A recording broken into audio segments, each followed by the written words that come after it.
प्रजातंत्र के चौथे स्तंभ मीडिया पर हमला करने वाले जनप्रतिनिधि व उद्योग प्रबंधन को अब मीडिया कर्मी भी लोकतांत्रिक तरीके से जवाब देंगे। यह निर्णय शुक्रवार रात को प्रेस क्लब की साधारण सभा बैठक में लिया गया। बैठक के पूर्व दीपावली मिलन समारोह हुआ। यह आयोजन बाईपास मार्ग स्थित होटल MP13 में आयोजित किया गया, जिसमें नए सदस्यों का सम्मान भी किया गया। बैठक में कई विषयों पर चर्चा कर प्रस्ताव पारित किए गए। वैसे मुख्य रूप से उद्योग प्रबंधन द्वारा कुछ मीडिया कर्मियों की अनदेखी करना चर्चा का विषय रहा।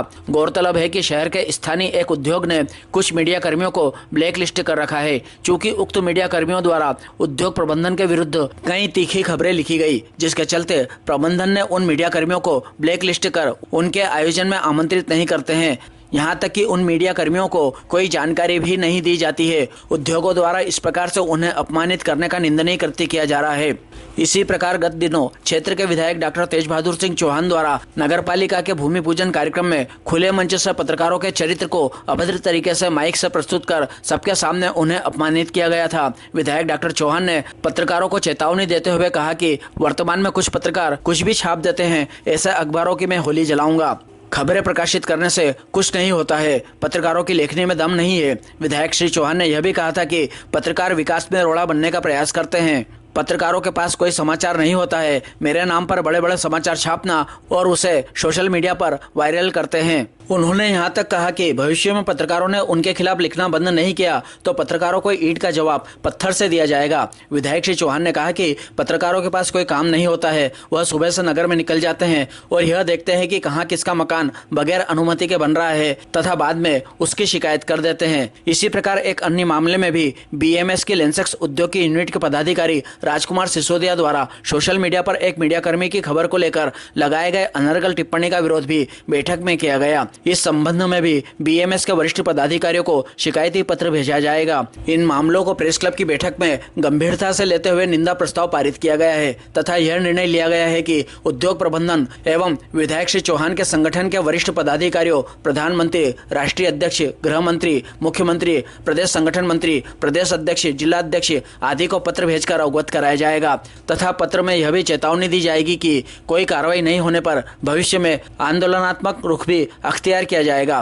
बैठक के पूर्व दीपावली मिलन समारोह का आयोजन अध्यक्ष दीपक चौहान के नेतृत्व में किया गया। स्वागत भाषण देते हुए अध्यक्ष श्री चौहान ने प्रेस क्लब की गतिविधियों व आगामी योजनाओं के बारे में विस्तृत रूप से बताया। प्रेस क्लब के संरक्षक गण कैलाश सनोलिया, भेरूलाल टांक, ओम प्रकाश पुरोहित, प्रशांत मेहता आदि ने उपस्थित सदस्यों को संबोधित किया। कोषाध्यक्ष मुकेश जैन ने वर्ष भर का लेखा जोखा प्रस्तुत किया। समारोह को वरिष्ठ पत्रकार सलीम खान, सुरेश जायसवाल, सुरेश रघुवंशी, रविंद्र सिंह रघुवंशी, अशोक दायमा, महेश कछावा ने भी संबोधित किया। कार्यक्रम के दौरान वरिष्ठ पत्रकार रविंद्र सिंह रघुवंशी को अभिभाषक बनने पर उनका पुष्पमाला पहनाकर स्वागत किया गया। वहीं नवीन सदस्य राजेश शर्मा का भी पुष्पमाला पहनाकर स्वागत किया गया। अध्यक्ष श्री चौहान के जन्म दिवस पर संगठन सदस्यों की स्वास्थ्य परीक्षण रिपोर्ट भी वरिष्ठ पदाधिकारियों द्वारा प्रदान की गई। संचालन मनीष वोरा सालेचा ने किया। इस अवसर पर राकेश शर्मा, विभोर चोपड़ा, मनीष सेठिया, फिरोज अहमद शेख आदि मौजूद थे। वैसे बताता है कि सभी की रिपोर्ट अच्छी है।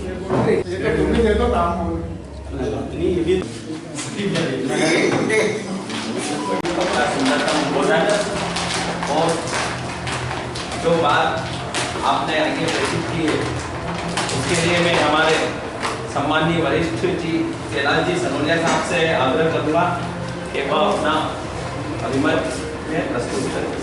क्लब के दीपावली मिलन समारोह में मंचासीन हमारे प्रेस क्लब के अध्यक्ष श्री दीपक जी चौहान साहब, दीपावली की सभी मित्रों को बहुत बहुत शुभकामनाएं। वैसे तो हम लोग रोज मिलते हैं और दीपावली पे भी मुलाकात हुई है, लेकिन आज एक विशेष आयोजन प्रेस क्लब के तत्वाधान में हुआ है, तो इस मौके पर सभी साथियों को मेरी शुभकामनाएं। आज के इस कार्यक्रम में जो हमारे नए सदस्य राजेश जी शर्मा को जोड़ा उनको बधाई। रवि रघुवंशी को जो अभिभाषक जी जो कहना चाहिए कि जो सनद मिली है और एक नई पारी खेलने वो जा रहे हमारे प्रेस क्लब के बीच से, तो निसंदेह ये बहुत ही खुशी की बात है कि हमारा कोई पत्रकार साथी अब वकालत के क्षेत्र में भी पदार्पण कर रहा है। तो निसंदेह हमारे कहीं न कहीं जो भी वैधानिक कई मुसीबतें आएगी तो उनके माध्यम से हम सॉल्व करने में कहीं ना कहीं कामयाब होंगे, तो उन्हें भी बधाई। जहाँ तक बात है प्रेस क्लब का, आज के इस युग में पत्रकारों की महत्ता निरंतर बढ़ती जा रही है और चुनौतियाँ भी बढ़ती जा रही है, क्योंकि सोशल मीडिया के प्रवेश होने के बाद में कहीं ना कहीं पत्रकारों पर एक चुनौती भरा, जो कहे कि मुसीबत भरा भी एक कार्य सामने आया है कि जो बातें पत्रकार लोग लिखा करते थे वो आज हर नागरिक उस बात को उठा रहा है। तो दोनों ही बातें, सकारात्मक बात भी, नकारात्मक बात भी। कई बार नागरिक कोई समस्या उठाता है, जो बात होता है, खबर देता है, तो कभी कभी झूठ भी साबित होती है। लेकिन जब तक कोई पत्रकार यदि लिखता है उसी बात को, यदि चाहे वो अखबार हो या सोशल मीडिया भी हो या इलेक्ट्रॉनिक मीडिया हो, तो लोग उस पर विश्वास करते हैं कि ये किस व्यक्ति ने ये बात बोली है। तो आज भी कहीं न कहीं प्रेस के प्रति विश्वसनीयता कायम है। प्रेस क्लब हमारा निसंदेह अच्छा कार्य कर रहा है। एक नया ट्रेंड भी देखने को मिल रहा है कि अभी तक तो राजनेता मंच पर अपने ही नेताओं के खिलाफ बोला करते थे, एक दूसरे की खामियां गलतियां निकाला करते थे। लेकिन अब एक नया ट्रेंड चालू हुआ है कि अखबार वालों के खिलाफ और मीडिया के खिलाफ भी राजनेता मंच से बोलने लग गए। तो मैं विशेष रूप से तो ये कहना चाहूँगा कि वो कोई भी पत्रकार हो, ये एक बहुत चिंता की बात है कि कोई राजनेता किसी मीडिया के खिलाफ हो। यदि मीडिया की कोई खबर गलत है, आपको उसको चैलेंज करने का अधिकार मिला हुआ है। आप उसके संपादक जी से बात करिए, प्रेस परिषद में शिकायत करिए। यदि वो खबर गलत है तो मीडिया के उस व्यक्तित्व को कहीं ना कहीं पनिशमेंट भी मिलेगा। ये जो ट्रेंड अभी चल रहा है, विशेष रूप से शहर में, मैं एक की बात नहीं कर रहा हूँ, 3-4 राजनेताओं के मामले ऐसे सामने आए हैं कि जिन्होंने मीडिया पर हमला करने का प्रयास किया है। तो ये बहुत ही घातक बात है। और ये ट्रेंड मैं देख रहा हूँ कि नागदा शहर में ही इसकी शुरुआत हुई है, और यदि इसका डटकर मुकाबला आप लोगों और हम लोगों ने नहीं किया तो निसंदेह इसके परिणाम अच्छे नहीं होंगे। और आपकी जो एक आज़ादी है, आपकी अभिव्यक्ति की आज़ादी, आपको उसमें प्रहार हो रहा है। तो सीधी सी बात है। मैं किसी व्यक्ति विशेष का नाम लेना नहीं चाहूँगा, एक व्यक्ति के बारे में बोलना चाह रहा हूँ। मेरे सामने 3-4 उदाहरण ऐसे आए अभी शहर में कि मीडिया के खिलाफ राजनेताओं ने टिप्पणी करने का प्रयास किया। प्रेस क्लब इस मामले को मुस्तैदी के साथ उठाया।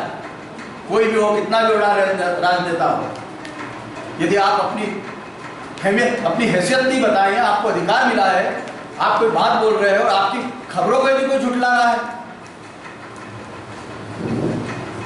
कोई भी हो, यहाँ 3-4 ग्रुप चल रहे हैं प्रेस क्लब के। मेरा तो ऐसा मानना है कि अपने अपनी विचारधाराएं हो सकती है, कौन क्या है, लेकिन किसी पत्रकार साथी के साथ यदि कोई इस तरह की बात करेगा, कोई भी हो, ये नहीं करे हमारा तो प्रेस क्लब है, ये सीमित है, वो हमें उनसे लेना है, ऐसा नहीं होना चाहिए। सबको साथ आना चाहिए। और अतीत में भी हम लोगों ने इस तरह के प्रयोग किए हैं शहर में। अतीत की बात बता रहा हूँ, चाहे वो हमारे प्रेस क्लब के लोग नहीं थे, हमने प्रयोग किए और उसके बड़े सार्थक परिणाम भी आए। सलीम भाई इस बात के गवाह है। हमने कलेक्टर साहब ने हमसे बात करी थी यहाँ पे, हमने किसी मुद्दे को लेकर किसी राजनेता ने हमारे खिलाफ कुछ टिक्का टिप्पणी की थी, तो दिन साहब कलेक्टर साहब भी आए थे, साथ सीएम आए थे। हमने निर्णय लिया था कि हम सीएम के प्रोग्राम का खड़े होकर रिपोर्टिंग करें। उस बात को लेकर जो हमारे मीडिया साथी के साथ हुई थी, कलेक्टर साहब ने बात की हम लोगों से कि आप ऐसा नहीं करें। तो इससे कहीं ना कहीं मीडिया की अहमियत का पता चलेगा। खाली मात्र ये अपना ये उद्देश्य थोड़ी कि हमने खबर लिख दी, अरे आपने कोई खबर लिखी है और यदि कोई उस खबर को झुठला रहा है, उसका प्रतिकार कर रहा है, तो आपको एक प्लेटफॉर्म पे उसकी शिकायत करने की आज़ादी है। आपको उस मीडिया के खिलाफ बोलने की आज़ादी नहीं है। न हमारे संविधान में, पत्रकारिता के संविधान में, न ऐसा कोई बाइलाज है। जैसे तो फिर इस शहर का हर कोई नागरिक पत्रकार के खिलाफ बोलने लग जाएगा। आपने कोई खबर लिखी, जन सरोकार की खबर हो या कोई भ्रष्टाचार का भंडा फोड़ किया हो आपने, तो हर राजनेताओं के यहाँ तो समर्थक होते हैं। इस शहर में 2500 राजनेता है। हर राजनेता को कहीं ना कहीं वो बात चुभेगी कि आपने क्या लिखी है। तो कोई यदि ऐसी हिम्मत करता है तो उसके खिलाफ प्रेस क्लब को एकजुट होना चाहिए, चाहे कोई भी पत्रकार हो। हमें उसका प्रतिकार करना है, उसका मुंह तोड़ जवाब देना है, तभी संगठन की महत्ता है। यहाँ एक बहुत बड़ा बिड़ला जी का उद्योग है नागदा शहर में। उन्होंने कुछ पत्रकारों को आइडेंटिफाई किया है, चिन्हित किया है कि जिनको ब्लैक लिस्टेड किया है उन्होंने। न तो किसी कार्यक्रम में बुलाते हैं,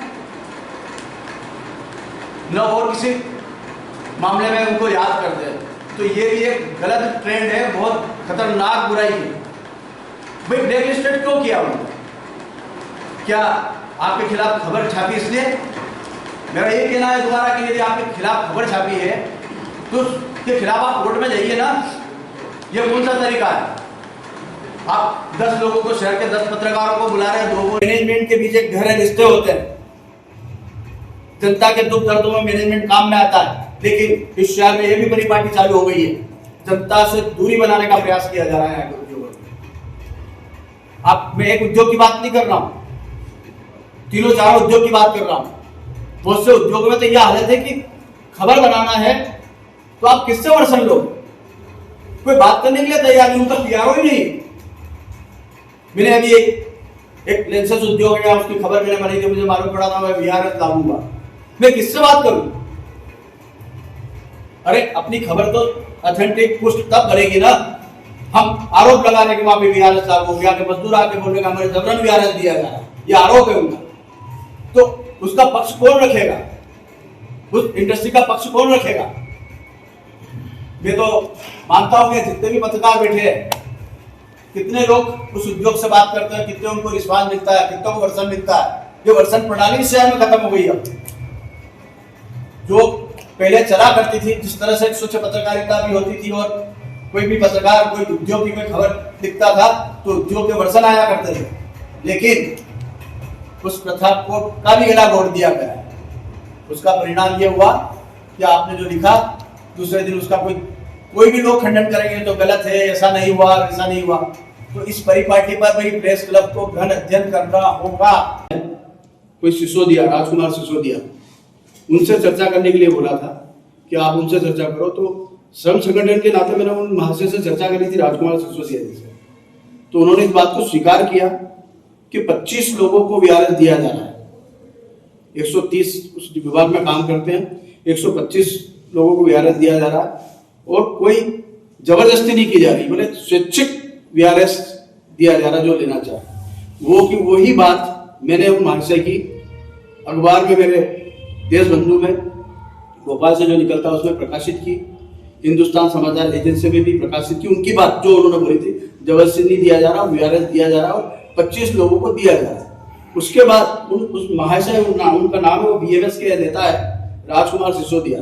मेरे खिलाफ उन्होंने कुछ ग्रुपों में डाला है, मैं आपको पढ़ के सुनाता हूँ कि कितनी हिम्मत है। यहाँ कोई पत्रकार यदि सही मजदूरों की पीड़ा उठाता है, पीड़ा उजागर करता है, बात सही है, जबरदस्ती वीआरएस दिया जा रहा है। मेरी मजदूरों से भी बात हुई है, वो महाशय ग्रुप में डालते हैं। एक बहुत सारे ग्रुप में डाला, मैं एक ग्रुप का उदाहरण दे, सेवा ही एक संकल्प है, ऐसा कोई एक ग्रुप है, बहुत से इसमें नेता लोग भी जुड़े हुए। वो महाशय लिखते हैं, माननीय पत्रकार महोदय, आपके द्वारा जो श्रम संगठनों के विरोध में समाचार लगाया गया, आपको बता दे कि इसमें किसी भी श्रम संगठन का कोई भी रोल नहीं है, न ही किसी श्रम संगठन को पहले से कोई जानकारी थी। आपके द्वारा जो आरोप लगा है वो बिल्कुल निराधार है, हम इसका खंडन करते हैं। आप किस उद्देश्य को लेकर ये समाचार लगाया है हमें भली भांति हम समझ रहे हैं। मतलब वो मेरे ऊपर उंगली उठा रहे हैं, उनका आशय क्या है कि मैं कोई ब्लैकमेलिंग करना चाह रहा हूं। वो ये महाशय बोल रहे हैं कि आप किस उद्देश्य को लेकर समाचार छाप रहे हैं, हम अच्छी तरह से समझ रहे हैं। वो फिर आगे और भी अखबारों में हमारे पत्रकार बंधुओं द्वारा इस तरह के समाचार लगाए गए हैं, जिसमें पूर्व विधायक महोदय द्वारा भी सवाल खड़े किए गए हैं। महोदय, पूर्व में भी एक उद्योग से 2500 ठेका मजदूर बिना कुछ अतिरिक्त लाभ लिए कार्य से बंद कर दिए गए। उसमें किसी भी जनप्रतिनिधि या पत्रकार ने आवाज नहीं उठाई। ये शहर के सभी पत्रकारों को चुनौती दे रहा हो समझे कि पहले भी बीआरएस आया, तो क्या आप लोगों ने कभी बीआरएस की खबर प्रकाशित नहीं की थी कि ग्रेसी में बीआरएस आ रहा, कि केमिकल में बीआरएस आ रहा? नहीं की थी क्या? सभी अखबारों ने छापी थी उस खबर। वो आप पे आरोप लगा रहे कि किसी भी पत्रकार ने ऐसी आवाज नहीं उठाई कि उद्योग में बीआरएस आ रहा है। फिर आगे लिखते हो, कई मजदूर आज भी नगर में पलायन कर अन्य जगह कार्य कर रहे हैं या बेरोजगार घूम रहे। लेंसेज उद्योग में श्रम संगठनों की मजबूती के कारण ही कभी किसी श्रमिक का नुकसान नहीं हुआ है और उद्योग द्वारा भी कई बार विपरीत परिस्थितियों में भी मजदूरों का नुकसान नहीं होने दिया है। और अभी भी हमने सभी श्रमिकों को समझाया है कि सोच विचार कर निर्णय ले। सभी श्रमिक साथी समझदार है और अपना अच्छा बुरा समझते हैं। तो ये एक किसी यूनियन के नेता की इतनी बड़ी हिम्मत होती है कि एक राष्ट्रीय स्तर के अखबार, उस अखबार में एक भी लाइन गलत हो कोई तो वो प्रमाणित करे। और मैं उन्हें भी धन्यवाद और साधुवाद देता हूँ। और आज के इस कार्यक्रम में जिस तरह से सलोनिया जी ने सुझाव भी दिया और पीड़ा भी व्यक्त करी है कि उद्योग जो है नागदा नगर के, जो हमें समय समय पे यहाँ पे रहवासियों को ज़्यादा महत्व देना चाहिए, मीडिया को देना चाहिए, वो कहीं ना कहीं मुझे लगता है कि हमारी कमी या हमारे जो समन्वय नहीं होने के कारण उसका फायदा उठाते हैं। और इस तरह से वो ब्लैक लिस्ट, उनकी हिम्मत है कि जो विषय आया है कि ब्लैक लिस्ट वो उनका मजदूर को करे तो ज़्यादा ठीक है, नहीं तो हमारी ताकत उन्हें बताना चाहिए कि ब्लैक लिस्ट क्या होता है। तो ब्लैक लिस्ट वो पत्रकारों को कर देंगे, ये बहुत बड़ी बात है हमारे लिए, ये छोटी बात नहीं है। प्रेस क्लब हम चला रहे हैं और अगर हमारे किसी पत्रकार साथियों को अगर वो कह देंगे कि वो बताएंगे कि किसे बुलाना है और किसे नहीं बुलाना है, मेरा तो ऐसा सुझाव है कि अगली बार अगर उन्हें ये बताना चाहिए। और हम इतने सामर्थ्यवान हैं कि आज की तारीख में हमारे पास में ऐसे वरिष्ठ पत्रकार हैं, अगर वो व्यक्तिगत ही उनकी इतनी छवि है और इतनी दमकता है तो वो अगर चाहे तो उस फैक्ट्री को ब्लैक लिस्ट करवा सकते हैं। वो हमें नहीं करे, हम उनको करवा सकते हैं। तो उनके मामले हैं हमारे पास में, पर हम लोग ध्यान नहीं दे पा रहे हैं, गंभीरता हमारे में नहीं है। उसके परिणाम ये है कि आज हमारे बीच में ऐसा विषय आया। दूसरा विषय राजनीतिक विषय आया है कि राजनीतिक मंच से ये बात बोली जाती है कि इन पत्रकारों ने ऐसा छाप दिया है, किसी की होली जला देंगे, या 4 दिन चलते हैं पेपर, उसके बाद में पत्रकारिता में लिखते हैं फिर भूल जाते हैं, या कोई और अन्य टिप्पणी टिप्पणी करता है और हम चुप्पी साध लेते हैं। तो सलोनिया जी ने बताया है कि उसके लिए अगर कोई गलत लिख रहा है या कोई उनको भावना को ठेस पहुंची है तो उसके लिए संपादक है, हमारा प्रेस क्लब है, अगर कोई सदस्य ने लिख दिया है तो हमारे यहाँ संपादक व्यवस्था है। अन्य प्रेस फोरम में जो भी व्यवस्था है, काफ़ी व्यवस्था है, उसके लिए उन्हें जाना चाहिए। और ऐसा प्रयास नागदा में है वो तो उन्हें करना चाहिए कि हमारे प्रेस क्लब के माध्यम से बात करना चाहिए। बाकी कहीं ना कहीं मेरे को लगता है कि उनके नीचे रेले हैं या वो खुद ही गलत है, तो इस तरह की भाषा का इस्तेमाल हल्के शब्दों का करके और लोगों का ध्यान भटकाने की कोशिश करते हैं। मैं ऐसा सभी पत्रकार साथियों से चाहता हूँ कि ऐसा किसी के भी साथ हो तो या तो हमें ऐसी स्थिति लाना नहीं चाहिए कि हमारे बारे में कोई टिप्पणी पत्रकार के साथ में टिप्पणी हो, और अगर होती है तो उसे चैलेंज करना चाहिए और उस नेता के साथ में उसका निंदा प्रस्ताव पारित करना चाहिए, या जो भी कुछ कर सकते हैं प्रेस क्लब की तरफ से ऐसा करना चाहिए। क्योंकि नेता जो कर रहे हैं तो वो जब जाहिर है कि वो क्या कर रहे हैं, उनकी औलादें क्या कर रही है, उनके रिश्तेदार क्या कर रहे हैं और वो पीछे क्या कर रहे हैं, और पत्रकार को चैलेंज कर रहे हैं, ये हमारे लिए बहुत गंभीर विषय। तो मैं तो कहना चाहता हूँ कि हमें एकजुटता का परिचय देना चाहिए और उससे जाने के ताकि हमारे साथ में पूरी इस क्षेत्र की जनता जुड़ी हुई है और वो सब पढ़ती है और उसको गंभीरता से लेती है और विश्वसनीयता बनी हुई है। हमारे यहाँ पे वरिष्ठ पत्रकार हैं तो ये सब ये नागदा और आसपास के क्षेत्र में जब देखते हैं कि ये ऐसे ऐसे पत्रकार हमारे साथ में वरिष्ठ हैं, तो उनकी लेखनी भी पढ़ते हैं, और वो अगर इस प्रेस क्लब में जुड़े हैं तो निश्चित है कि कहीं ना कहीं हमारा जो समाचार है वो उस पर और ज़्यादा विश्वसनीयता का मोहर लगती है। आप सबको सर्वप्रथम तो मैं दीपावली की हार्दिक शुभकामनाएं प्रेषित करता हूं। आपका वर्ष मंगलमय हो, आने वाला समय आपके लिए उन्नति का मार्ग खोले, यही मेरी कामनाएं हैं। अब बात चूंकि संगठन को लेकर आई है, जो संगठन के अंदर जो बातें प्रस्तुत हुई है और सोनाली जी ने जिस तरह से अपनी बात को रखा है, वो विषय कोई हल्का फुल्का नहीं है, बहुत गंभीर मुद्दा है। गंभीरता क्या है कि चौथे स्तंभ पर हमला, और ये हमला हम सह रहे हैं। अभी तक हमें आंदोलन खड़ा कर देना था। एक बार जनसंपर्क अधिकारी के माध्यम से उसको एक थप्पड़ मारने की कोशिश करी थी उज्जैन में, उसको लेकर नागदा के प्रेस क्लब ने ही डंडा यात्रा निकालकर मुंह तोड़ जवाब देने की कोशिश करी। तो देता हूं, आज हमें वही चीजें फिर दोहरानी पड़ेगी, क्योंकि ये अकेले व्यक्तिगत की बात नहीं है, संगठन है। एक पत्रकार के साथ हुआ, दूसरा खामोश रहेगा, तो फिर उसका संगठन का मतलब क्या? हमें हर व्यक्ति के लिए खड़ा रहना है, चाहे कोई भी हो। मैनेजमेंट की इतनी हिम्मत क्यों किसी को ब्लैकलिस्ट कर दे? मैनेजमेंट को झुकाना पड़ेगा। हम तो क्या, चलो उनको नहीं बुलाया, आपने को तो बुलाया, और क्यों नहीं बुलाया? ये प्रश्न हमारे सामने खड़ा हो रहा है। आज प्रेस क्लब की ये जो बैठक है, इसमें हमें आज कुछ ना कुछ तो निर्णय लेकर ही उठना है कि हमें आगे क्या करना है। अगर इस तरह के व्यवहार अगर चलते रहे और हम खामोश रहे तो उनको बल मिलेगा। जो अपने घर को नहीं संभाल रहे वो हमारे घर क्यों नहीं चलाएंगे? हमें ये गंभीरता से देखना है। हमें सामूहिक रूप से हमला करना है, और शब्द रूपी हमला हमें तो देखने के माध्यम से करना है।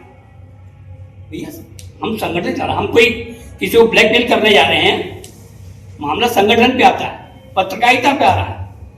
आज छोटा पत्रकार है कि भैया क्या करूं, मेरे को तो एक डरा दिया, कोई कुछ बोलने को तैयार नहीं। अधिकारी आपका फोन नहीं उठाता, आपसे संवाद नहीं करता, उसके खिलाफ खबर आती छपती है, खंडन आता है। अभी मेरे पास एक मामला ये आया था कि संयोजकों की सेवा नेतृत्व का, तो बोले यार वो खबर छाप दी यार, वो हमारा वर्षन नहीं गया। मैंने कहा वर्षन देने वाला कौन है ये बताओ, कोई संपर्क कर लिया है क्या? हम यहाँ किसको की बिठा रखा? ग्रेसिंग में है, केमिकल डिवीजन का फोन नहीं उठाता, लैंसेट उसी परिपाटी को चल रहा है। मैंने कहा जब आपका संपर्क नहीं है तो हम चाहेंगे क्या? हम नहीं चाहते कि एक तरफा रिपोर्टिंग हो। हमें सामने वाले का पक्ष, तो आपका पक्ष बताओ, हम तो आपका पक्ष पर लेने के तैयार बैठे हैं। लेकिन जब तुम बताओगे नहीं तो हमारे सामने विकल्प क्या रहेगा? सामने वाला जो बना वो हमें लिखना। इस चीज से मैंने अवगत कराया। मैंने कहा ऐसा नहीं होगा, या तो आप संवाद करो, और संवाद करो सबसे करो।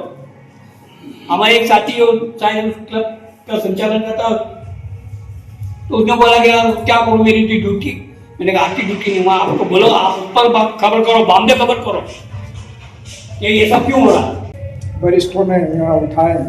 एक तो अभिव्यक्ति की स्वतंत्रता पर राजनेताओं द्वारा हमले किया जाना, और दूसरा उद्योगों द्वारा पत्रकारिता क्षेत्र में काम कर रहे अपने साथियों को टारगेट करके कमजोर करना उनको, ये तो निंदा का विषय है और मैं इसकी भर्त्सना करता हूँ। साथ ही जिस तरह के सुझाव यहाँ आए कि इस मामले में आगे चर्चा करके कोई भी निर्णायक कदम उठाने चाहिए, ताकि इस तरीके की आगे से कोई पुनरावृत्ति न हो, और न ही कोई जनप्रतिनिधि हो या अन्य कोई लोग हो जो पत्रकारिता पर इस तरीके से उंगली उठाएं या उनके खिलाफ बातें करें। मेरा भी मत यही है कि पत्रकारिता यदि अपन करते हैं और खबरें लिखते हैं तो मतलब तथ्यों के बिना तो खबरों का प्रकाशन होता नहीं है। और कहीं कुछ रहा है और किसी को कोई आपत्ति है तो उसके लिए प्लेटफॉर्म है, वहाँ पर वो जाके अपनी बात रखे, बजाय सार्वजनिक रूप से अखबारों की होली जलाना। और ये तो अच्छी बात नहीं है। मेरा सभी आज इस मौके पर उपस्थित सभी सदस्यों से और वरिष्ठ जनों से, अध्यक्ष है अपने, उनसे सबसे मैं तो यही आग्रह करूँगा कि जो भी आगे निर्णायक कोई रूपरेखा बनती है तो उसमें कदम उठाने में, जो भी कार्यक्रम बनते हैं उसमें मेरा साथ है। जैसा कि अपने कार्यक्रम के बीच में अभी जो बात सामने आई, इस बात के ऊपर मेरा भी यही निर्णय है कि कुछ भी निर्णय करके और इसके ऊपर कोई भी कुछ प्रक्रिया को करना ही चाहिए। हमारे वरिष्ठों ने हमें मार्गदर्शन प्रदान किया है, तो निश्चित ही इस दिशा में एक बहुत ही कारगर कार्रवाई आगामी दिनों में हमको देखने को मिलेगी। मैं सिर्फ एक छोटी सी बात बताना चाहता हूँ आपको कि जिस प्रकार से अन्य लोग पत्रकारों की शिकायत कहीं कर देते हैं, वैसे ही हमारे लिए भी एक फोरम बना हुआ है, प्रेस परिषद। हमारी बात वहां पर उतनी ही गहराई से, उतनी ही सटीकता से सुनी जाएगी। मैंने देखा है, मैं एक बार दिल्ली गया था प्रेस परिषद की बैठक में, मैंने देखा था जॉइंट कमिश्नर थी दिल्ली की, उन्होंने किसी पत्रकार को कुछ अपशब्द कह दिए थे थाने के अंदर।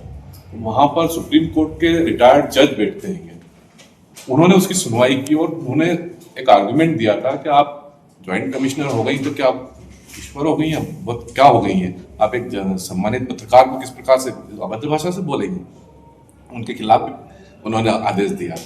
तो अपनी बात रखने का एक बहुत बड़ा फोरम वहां पर और अपने हितों का संरक्षण करने के लिए वहां पर है। अगर कोई बहुत ज्यादा जाति, अभी तो अपन क्या करेंगे, अभी उनको एक निंदा प्रस्ताव यहाँ पे पास करें और उनको पत्र भेजा जाए इस प्रकार की हरकतों के लिए। कंपनी को भी जाए, जिन्होंने होली जलाने के लिए बोला उनको भी जाए, और जिन्होंने जो भी संगठन आप अभी आदरणीय भाई साहब ने जो बताया है उनको भी जाना चाहिए। हमें अपने हितों की रक्षा के लिए हमेशा एकजुट होकर काम करना है, साथ में मिलकर काम करना होगा। मैं सन 2011 का एक वाक्य बताता हूँ कि इंदौर के एक बहुत मशहूर लीडर थे जिन्होंने सन 2011 में, मैं पत्रिका उज्जैन में था और मैं मार्केटिंग में था, तो उस समय उन्होंने पत्रिका अखबार के बंडल फिकवा दिए थे और उसके बाद पत्रिका अखबार के बंडल फिकवाने के बाद पत्रिका अखबार के जो आगे समूह प्रबंधक थे उनसे माफी मांगी थी और लिखित में मांगी थी। तो पत्रकारिता केवल नाम की पत्रकारिता नहीं है, अगर चाहे तो बहुत कुछ कर सकती है। साथ रही बात उद्योग प्रबंधन की, तो उद्योग प्रबंधन इतना बड़ा वो नहीं है कि हम नागदा शहर की लोकल जनता को, हम लोकतंत्र के चौथे प्रहरी को भ्रमित कर दे या फिर कहीं ना कहीं बरगला दे। ये उद्योग प्रबंधन की कहीं ना कहीं लापरवाही कहे या फिर कहीं ना कहीं मिसअंडरस्टैंडिंग कहे कि उनको शायद इन चीज़ों में समझ ना आ पा रही हो, लेकिन आज नहीं तो कल उन्हें समझना होगा कि पत्रकार केवल पत्रकार नहीं है, वो हर चीज़ को लेकर चलता है और हर चीज़ की भ्रांति और आपकी दुरुस्तीकरण को दूर करने में सक्षम है। तो इसलिए इसी के साथ में नागदा प्रेस क्लब की ओर से समस्त पदाधिकारी एवं समस्त प्रेस क्लब सदस्यों को दीपावली की बहुत बहुत हार्दिक शुभकामनाएं देता हूँ। धन्यवाद।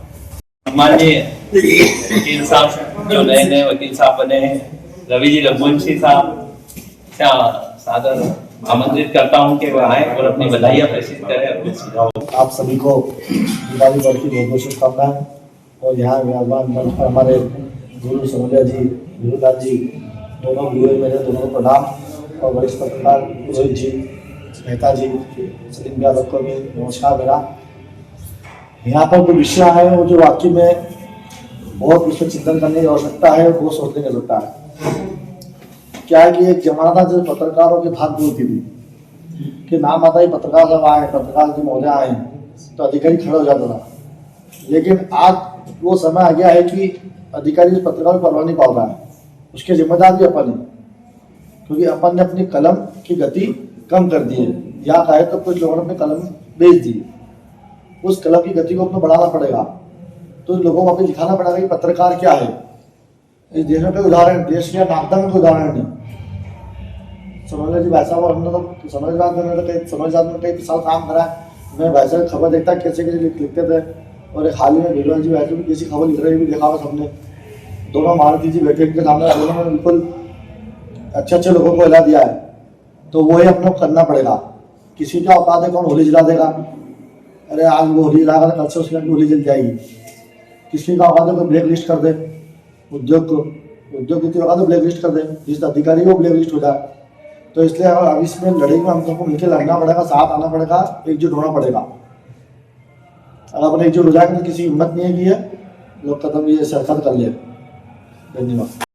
दीपावली मिलन समारोह में प्रेस क्लब के संरक्षक आदरणीय केलाजी भाई साहब, परम आदरणीय युवराज जी टाक साहब, हमारे पूर्व अध्यक्ष और वरिष्ठ पत्रकार साथी ओम प्रकाश जी पुरोहित साहब, हमारे अध्यक्ष महोदय दीपक जी चौहान साहब, प्रशांत जी मेहता साहब और सलीम खान साहब, सभी पत्रकार साथीगण, सर्वप्रथम तो मेरे और मेरे परिवार की ओर से आप सभी को दीपावली पर्व की हार्दिक बहुत बहुत बधाई और शुभकामनाएं।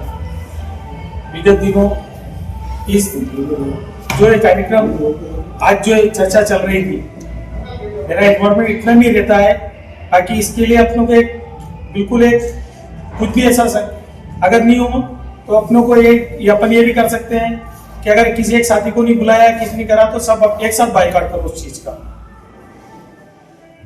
एक भी मत जाओ। तो कम से कम उनको दिखेगा कि हाँ ये कहीं विरोध हो रहा है। बस बाकी इससे ज्यादा मैं क्या बोलूं अब इसके। अब मैं सम्माननीय अध्यक्ष महोदय से आग्रह करूंगा कि प्रेस क्लब के बारे में, आगामी गतिविधियों के बारे में। सम्मानित साथियों, विगत 2 वर्षों से अपन प्रेस क्लब के रजिस्ट्रेशन के लिए जो कार्रवाई कर रहे थे, जिसके अंदर इन 2 वर्षों में अपन ने रजिस्ट्रेशन कर लिया। रजिस्ट्रेशन के बाद प्रेस क्लब का पैन कार्ड बन गया। पैन कार्ड के बाद अपन ने यूको बैंक के अंदर खाता भी खुला लिया है और खाते के बाद उसका एटीएम भी आएंगे। अब बात रही कि तो अभी आज जो हमारे आदरणीय भाई साहब सनोलिया जी, आदरणीय भाई साहब टाक साहब और पुरोहित जी और सभी सदस्यों ने जो बात रखी है, तो मैं एक तो आप सभी से ये निवेदन करता हूं कि आप मुझे मार्गदर्शन करें कि किस प्रकार से अपन, अगर उनको किसी को लेटर देना है तो अपन लेटर में पहुंचाएंगे। अगर आप कहें विरोध करने के लिए कहीं ज्ञापन देना है तो उसके लिए मैं तैयार हूं। अगर आप कहेंगे इनका बहिष्कार करना है तो उसके लिए मैं तैयार हूं। और मैं चाहता हूं कि सभी मेरे को मार्गदर्शित करेंगे किस प्रकार से क्या करना। मैं उनका, आपके सबके साथ हूं और आप जैसा कहेंगे वैसा ही होगा। आप जिस प्रकार का विरोध चाहेंगे, जिस प्रकार से लोगों को बताना चाहेंगे, वो हम प्रेस क्लब के सभी साथी मिलके करेंगे। यही मेरा आपसे निवेदन है। और आप जब से आज से बोले, आज से अभी से बोले, अभी से कल जब भी आप बोलेंगे मैं आपके लिए बिल्कुल तत्पर हूँ। बहुत धन्यवाद आप सबने इस प्रेस क्लब के इस छोटे सा आयोजन में आप आए हैं और आज इस बैठक के अंदर इतनी महत्वपूर्ण चर्चा हुई है, इसके लिए मैं आप सबको बहुत बहुत धन्यवाद देता हूँ। धन्यवाद आदरणीय अध्यक्ष महोदय। आपने जो प्रेस क्लब के लिए पिछले 2 वर्षों में मेहनत की है वह एक निश्चित रूप से सराहनीय है और करतल ध्वनि से हम सब हमारे अध्यक्ष महोदय